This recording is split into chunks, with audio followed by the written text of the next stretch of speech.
Well, I'm George Bennett, part of Sandy Lane Farm. We have a farm about 8 miles from here. We come to the market every other week, so once a fortnight. And it's a really great outlet for us. We get to meet our customers face to face. We have chats with people. We're very close to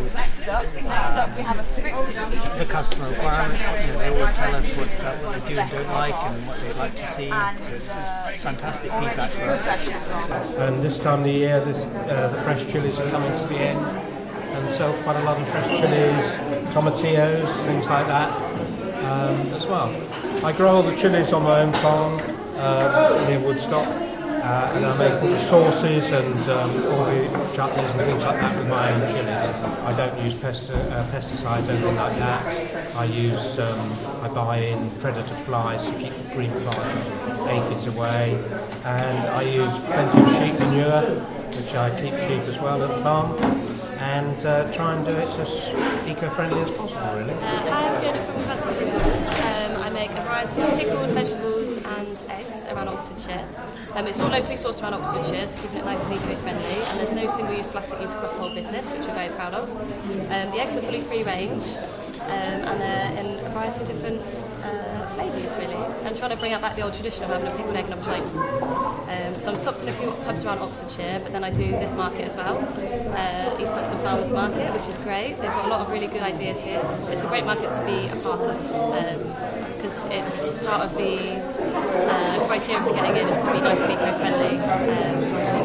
So it's perfect for what Plants and Pickles stands for, really. I'm David Barber, and I'm Heath Farm Nuts. I've been farming there in various different ways for the last 50 years.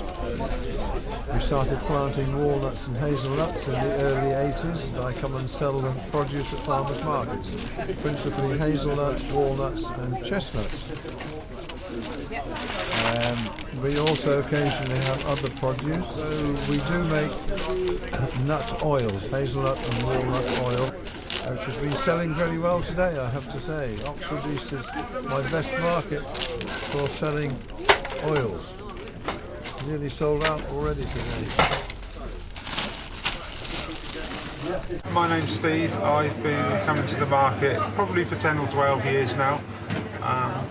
Our farm is about 30 miles away. It's between Burford and Cirencester on the River Colne. It's a little Cotswold village.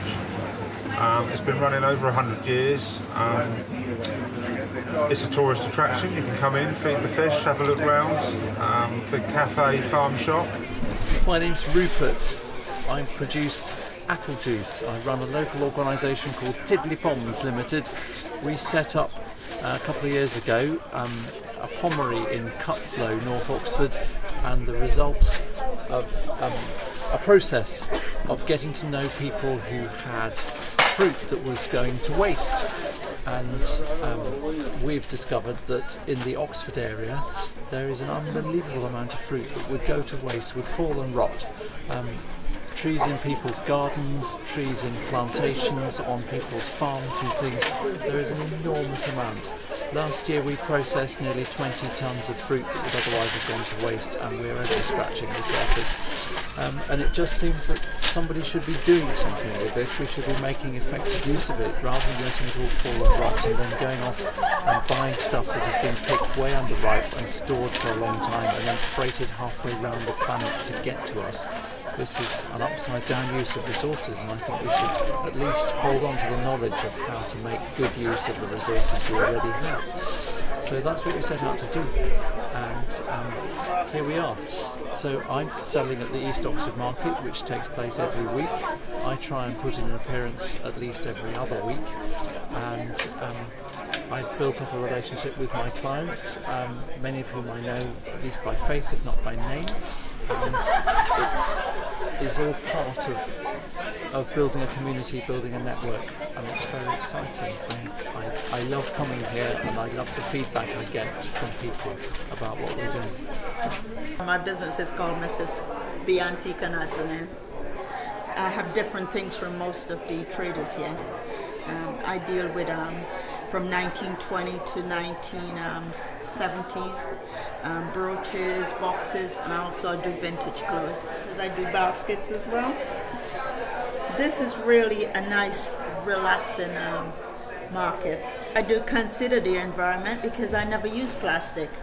I use, stuff like this to bag my stuff.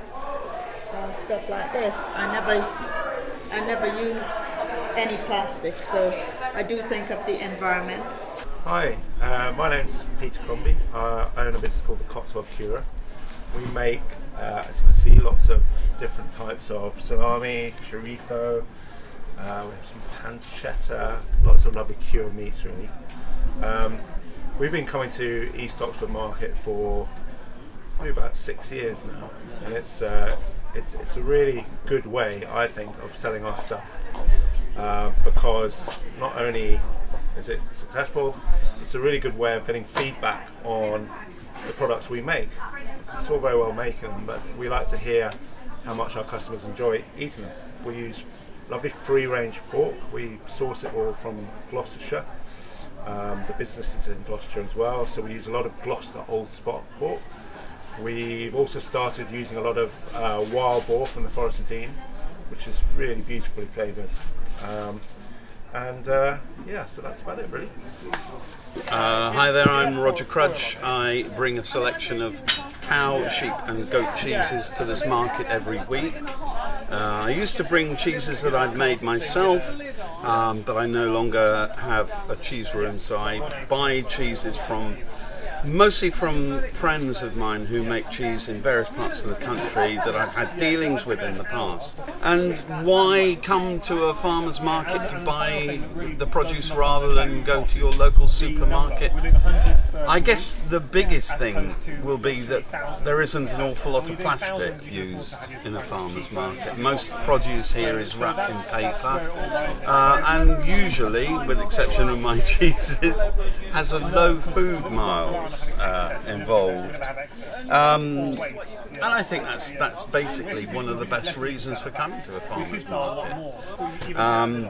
I love coming to this market, which I've been coming to now for just over 10 years, 11 years now I think, because it's the most eclectic market anywhere, I think.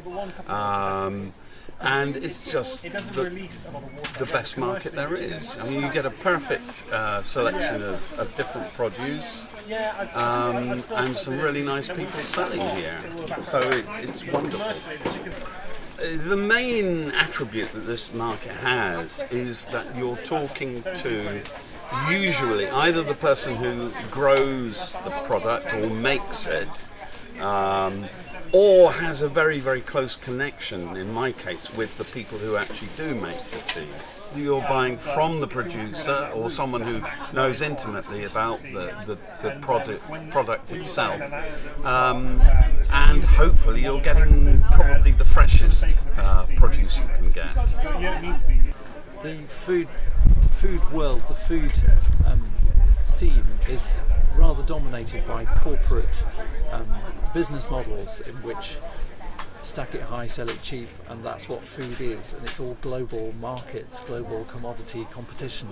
And actually there's a growing sector of the population of people who really care about where their food comes from, what's been done in the process of producing it, who has been harmed, or what has been damaged in the process of making stuff. And by shortening the supply chain, keeping everything very local, we've got into actually connecting the farms and the farming operations with the people who enjoy the produce, and that can only be a good thing. And we're very glad to be part of that network building here.